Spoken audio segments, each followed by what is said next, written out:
Hi, I'm Jacob Manrix, and I'm here to present a lesson on jazz improvisation. This lesson is sponsored by the Capital Jazz Project, a non-profit organization dedicated to jazz education and performance in Northern California. The Capital Jazz Project is funded through grants, fundraising, concerts, and individual donations from kind people like you. So please consider clicking the donation link in the description and making a tax-deductible contribution so we can continue to bring you lessons like this in the future. This lesson will be about scale above approach tones and ways you can use them to improvise little melodies that can easily be incorporated into your solos. We'll talk about what scale above approach tones are, where they come from, and some ways to practice them so you can get fluent improvising with them. The reason I've chosen this topic is because using scale above approach tones can really help us improvise melodies with meaningful harmonic implications, allowing us to sync up clearly with our band members in a concise and communicative manner. This lesson is mainly meant for intermediate to advanced level jazz improvisers. In other words, it will help if you already know what chord tones are, i.e. the root, the third, the fifth, the seventh of a chord. It'll help if you know major and minor 2-5-1 chord progressions and some of the typical jazz scales or chord scales like those associated with the modes of the major scale. Having said all that, this video can also be good for beginners too, just to introduce new concepts and material that can enhance your melodic vocabulary. Now, there are a number of types of approach tones, but the reason I've chosen the scale above approach tone exclusively for today is because learning this type of approach tone will also require us to learn several key jazz scales or chord scales. So, this lesson will also be about scales and scale theory, but in a way that'll allow you to use them to create less dogmatic or scale-like melodies. So first, what are approach tones? Approach tones are pitches that approach another target pitch. Today, our target pitches are going to be chord tones. Chord tones are notes that are in the basic structure of the given chord. I'll go over this more in a second. In a way, there are really only two types of approach tones. Ones that are derived from the chord scale, which is a scale that's compatible with the given chord, and ones that are not derived from chord scales. Yes, that's right, you can approach any target pitch from any interval, but that's a topic for another video another time. Today, with the scale above approach tone, we're going to focus on approach tones from 7 chord scales that are used ubiquitously by jazz improvisers all over the world. But before we talk about these chord scales, let's just make sure everyone really knows what a chord tone is, because we choose our approach tone based on the target tones, which in this case are our chord tones. Remember, our chord tones are the targets of our approach tones. So without them, our approach tones don't really exist. Okay, so what is a chord tone? As I said earlier, a chord tone is a note in the basic structure of the chord. For example, the chord tones for a C major triad are the root, C, the third, E, and the fifth, G. If you were to make that a C major 7 chord, we would add the 7th, which is B. Now, these 4 chord tones can become our target pitches.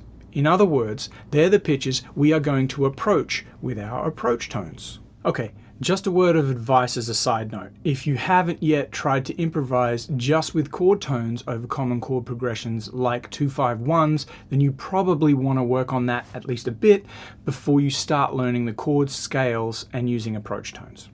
Okay, back to the lesson.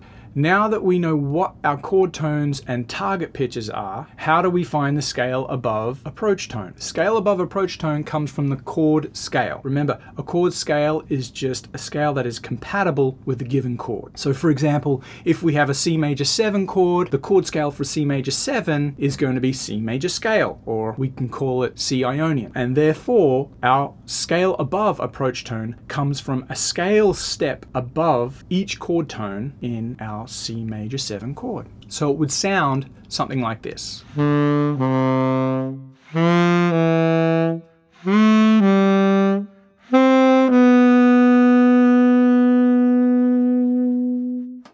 Throughout this video, you're going to notice that I'm using SC as an acronym for scale above and CT as an acronym for chord tones. Now, one of the most important things to do when we use approach tones is to be deliberate where you place them in relation to the beat. Okay, this is super important because it will or won't create good melodic counterpoint. Good melodic counterpoint basically just means your melodies are awesome. Or if you want to get technical, you could say that your melody clearly defines a given harmony and creates tension and release as the intervals relate to one another within the given melody or with those being played simultaneously by other members in the ensemble. Whew. Okay, now, there's a lot of different ways we can create really cool melodies by delaying resolutions and creating suspensions with approach tones. But first, I highly recommend you learn how to put your approach tones off the beat and your chord tones on the beat. This way, we can emphasize the notes in the chord rather than those that aren't. And by doing this, we're able to more clearly synchronize, harmonically speaking, with the other members in the band. Okay, just a quick shout out here. I actually learned this approach from my improvisation teacher at Manhattan School of Music, Gary Dial, who is a total jazz educator legend and pianist, who I learned a lot from while doing my doctorate there in the early 2000s. In this first example, you'll see that I use the scale above approach tone to approach the chord tones of a C major 7, placing the approach tone off the beat and the chord tone on the beat. A 1, 2, 3.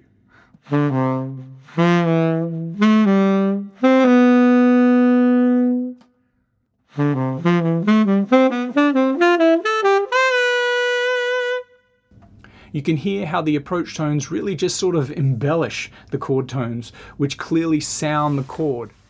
Now we know what chord tones are and where scale above approach tones come from, we can start talking about the specific chord scales we will draw from to create our melodies today.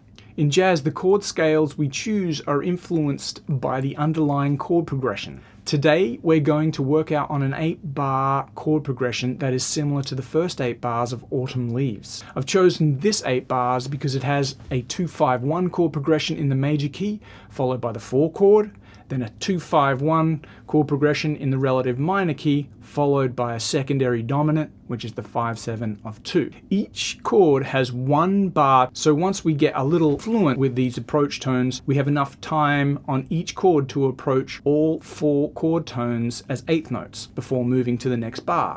Here's how this chord progression sounds.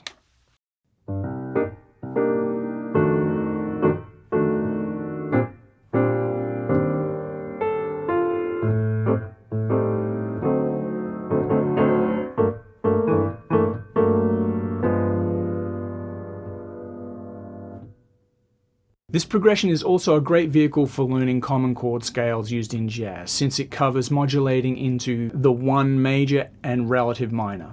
Most jazz standards do this. Okay, now let's take a look at the chord scales we'll use for each chord in this chord progression. You can see the first chord is a 2 minor chord. Our chord scale for this is C Dorian minor.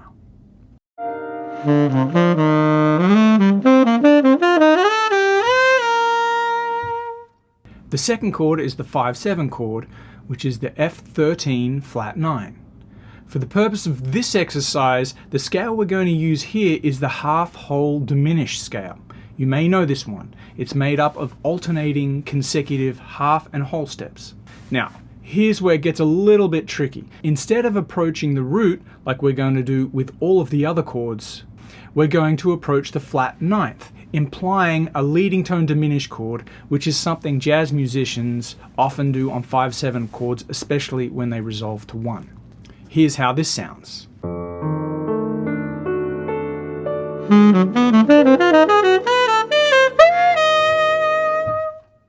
Next we have the B flat major 7th chord. We will use the B flat major scale here, similar to the way we used the C major scale on the C major chord earlier.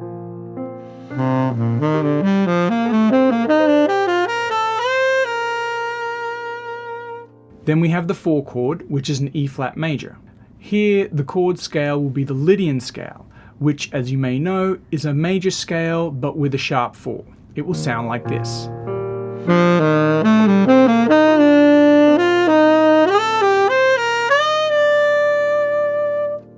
Following Doing that, we have an A half diminished, or minor 7 flat 5, which is the 2 chord of the relative minor. Here we're going to use the Locrian scale, or mode 7 of the major scale. It sounds like this.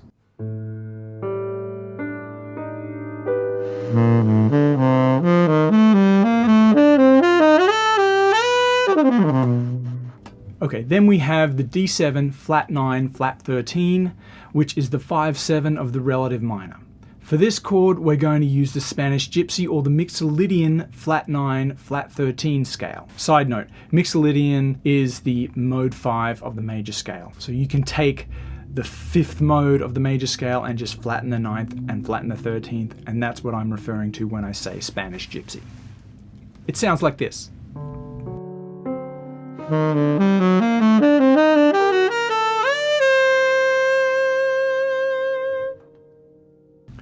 Then we have the relative minor chord, G minor. Here, I'm going to use the melodic minor, which has the raised 6th and raised 7th from the natural minor form. It sounds like this.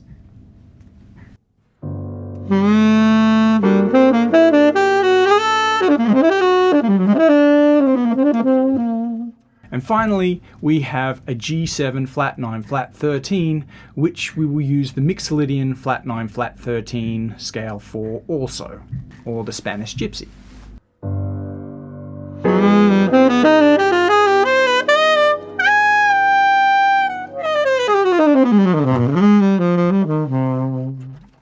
So at this point, I'd encourage you to shed these scales if you're not yet familiar with them. Once you've done that, the next step is to start figuring out a way to practice these approach tones correctly in relation to the beat. I recommend starting by approaching just one chord tone for each chord per measure.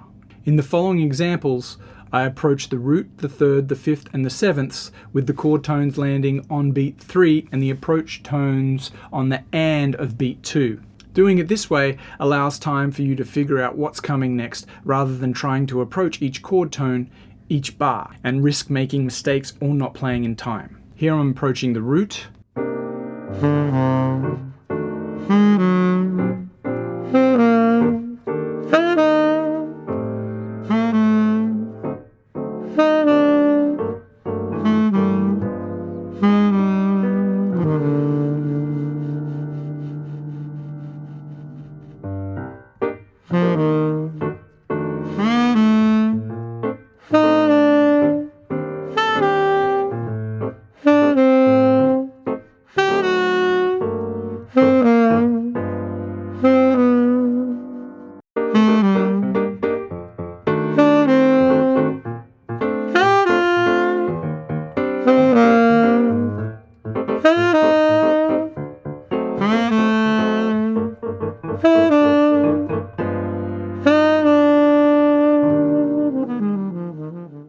One, two, three, four.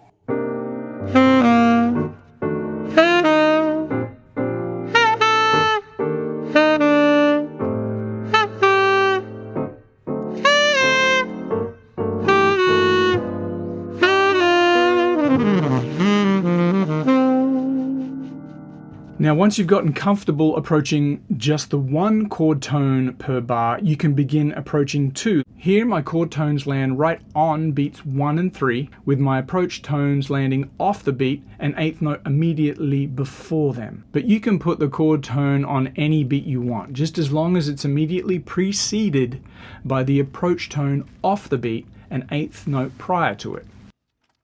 Oh, 1, 2, 3, 4.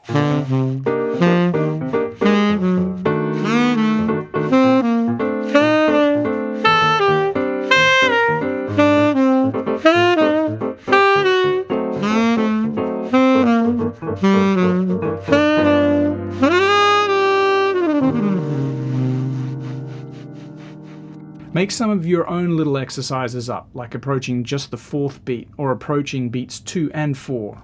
Once you've experimented with that, you're ready to start approaching all 4 chord tones each bar. This is how it would sound. 2, 3, 4.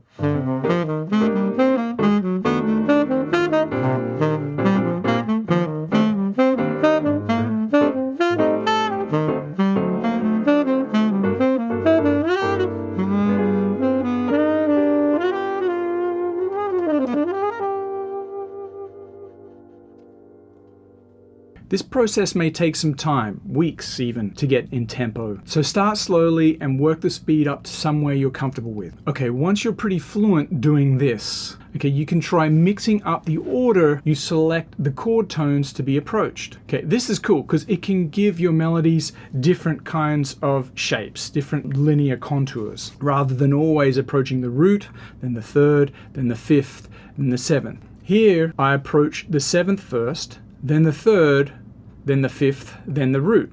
1, 2, 3.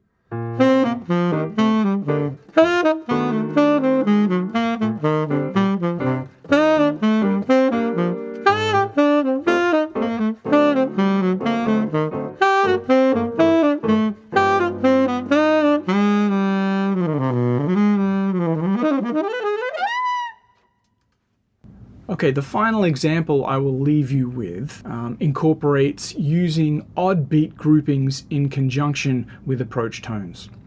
Here you can see I'm using different combinations of 2 and 3 beat groupings to imply larger odd beat groupings such as 5, 7, 9, etc. This sounds cool because it creates different accents and little suspensions in your melody. 1, 2, 3, and...